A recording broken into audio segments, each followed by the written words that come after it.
Hi everyone, today I'm playing with the Coffee Lovers Hop over at the WOW Embossing Powder blog and my blog. I've created a tutorial today and I'm basing my tutorial around embossing paste and the Sparkles collection from WOW Embossing Powder. So I'm going to show you how I use an opaque embossing powder just so I can use another method of using the sparkles rather than with a tape adhesive or the bonding powder. So this is my go-to method when I'm playing with stencils. I love embossing paste with the sparkles because you get to capture the texture through the stencils. Now to apply the paste, I just use a spatula. I apply generous amounts of paste. It doesn't worry me to achieve any rough kind of texture.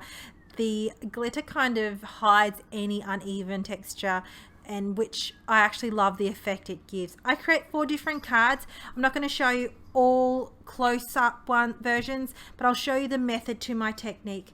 So once I use that, I make sure I use a wide washi tape. You can use purple tape. I just had this close by. This is from Alexander Renke, and I use a wide tape on either side to help with the stencil and using it almost like an anchor for me to hold.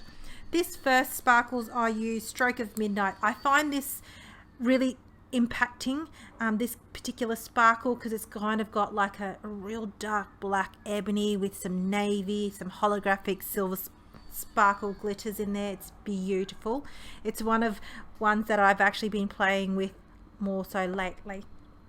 Now the first stencil was Catherine Pooler, and I'll list all the stencils because I use an array here, and I use an array of sparkles and images.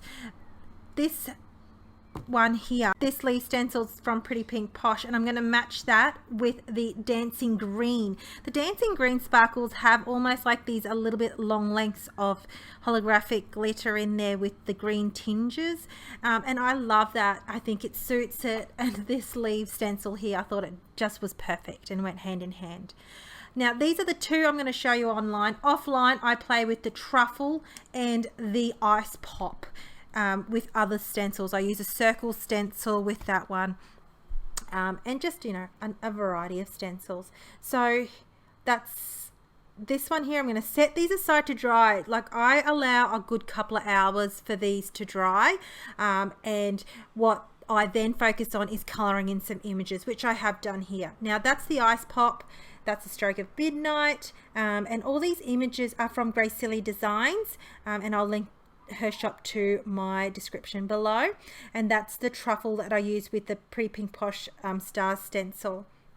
So that's what I colored offline. Another tip and technique I want to show you is that to coordinate the images that I've colored in with a layered element to my card, I use the thick part of the Copic markers to color my cardstock.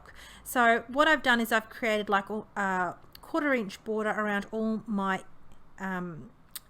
stenciled backgrounds, just to add not only a pop of color, but to kind of make things coordinated a little bit. Another tip I do is I don't only just do that to any borders of a background, I'll do it to layered die cuts labels. So I use the one from Pink Fresh Studio. I die cut a whole heap of labels and sentiments, all from the same stamp sets, and they're all coffee related, which is perfect for today's hop. So once I've shown you all 4 here that I've done, I move on to adhering everything together. And this is a neutral tone. I love it. I found I played with all different types of colors and Copic coloring. I just enjoyed the coloring process. Now here's the labels. See how I only done the edges of the labels, and these are all from Pretty Pink Fresh Studio. Too many P's. And to adhere that down, I'm using a liquid adhesive of choice, and the reason being is that I'm adhering to a textured background. It's a glittered background, and I wanted to make sure this wasn't moving. Another reason why I use embossing paste with the sparkles is that you actually don't wear the sparkles. It doesn't pick up, it doesn't fly away. The embossing paste really grabs onto the sparkles, which is another great reason why I use these. Once I'm happy, I foam mount everything on. I use a good foam squares because I really need this to tack on really well to the backgrounds. So it's either liquid adhesive or really good strong foam adhesive. And I think all these images turned out. I absolutely loved colouring these images in. Grace Silly Designs makes some awesome coffee related and florals, anything really. She's pretty talented. So I'll adhere that. I'd add that all to my description below. Once I'm happy with these, I set them aside and I'm going to show you some pretty photos of how these turned out. I was pretty pleased. These actually didn't take me as long as I thought. The longest part was the coloring. I'm a very slow colorer, and that is why I did not include it in today's video tutorial. I'm just too slow for you guys, and even on fast speed I'd still be too slow. These images were, some of them were quite intricate, and I took my time. I've been taking my time with coloring, so I just enjoyed the process. So please comment over on the Wow Embossing Powder blog, my blog, and I'd love to hear your thoughts here too. Tell me what's your favorite images and if you play with digital images yourself. Thanks for watching, and I look forward to reading your comments. Take care.